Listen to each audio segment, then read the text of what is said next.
Hello to all traders and welcome back to the market view brought to you by Orbex. So we saw in yesterday's video that the dollar was progressing very nicely against most of its competitors, especially in the index. Gold a little bit indecisive, just hanging on to that 4,000 level. Indices slightly pulling back after most of the big earners have been and gone in this period's earnings season.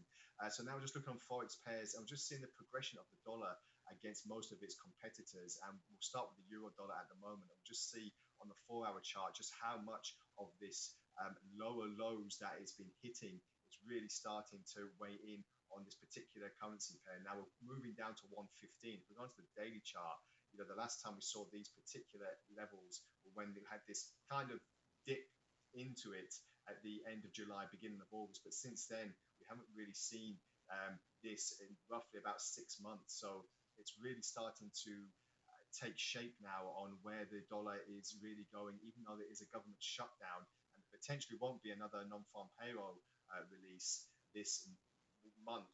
We're just waiting to see now, and if that's going to, because the Bureau of Labour Statistics have actually been closed for the remainder of this month, last month as well. So we're just seeing now that price action is hitting another steady low, and in doing so, we're just seeing now that it's more and more pressured. We had a little bit of an uptick in the early session, but as you can see, most of the time, if you just zoom in on this particular chart, it's really been mainly bearish candles, not really too much to celebrate if you are a bull trader trying to get back to the recent peaks. At the moment, it's looking more bearish than bullish. So we're just waiting to see if that's going to have any bearing on the next round of movement in the next few days. Not too much fundamentals for the dollar this week, especially if we've got no non-farm payroll as well. So that'll be very, very interesting.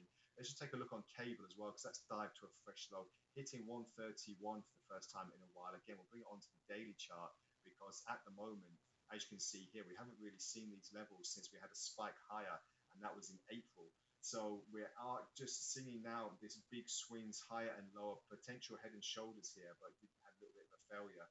But now, as you can see, breaking the previous lower low, which is roughly around just below the 132 area.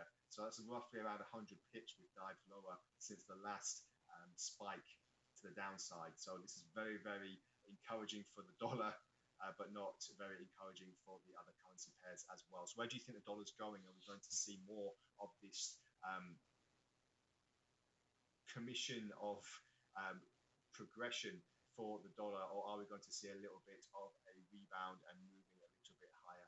Let's just take a look on the dollar yen, because a few clients have and a few traders have been asking me where the dollar yen is going, because we've had such a steady momentous wave to the upside here. We had a little bit of a drop lower, as I said, from the early Asian and Australian session today, but the whole overall rhetoric is that price action is looking to start moving a bit higher. And on the daily chart, as you can see, again, we haven't seen these prices since even going back to the beginning of the year. So intraday, we're just seeing now prices just waiting to see if we're going to have any more of a stern dip, because we didn't see these progressive bullish, bearish candlesticks since a few weeks ago, but they were kind of negated, kind of left aside, because then we had this very bullish rhetoric. So will it keep on going? We'll have to wait and see. But as always, we'll bring you all the latest in fundamentals and technicals as they come. So stick with us, stay ahead, trade responsibly, and we'll speak again next time.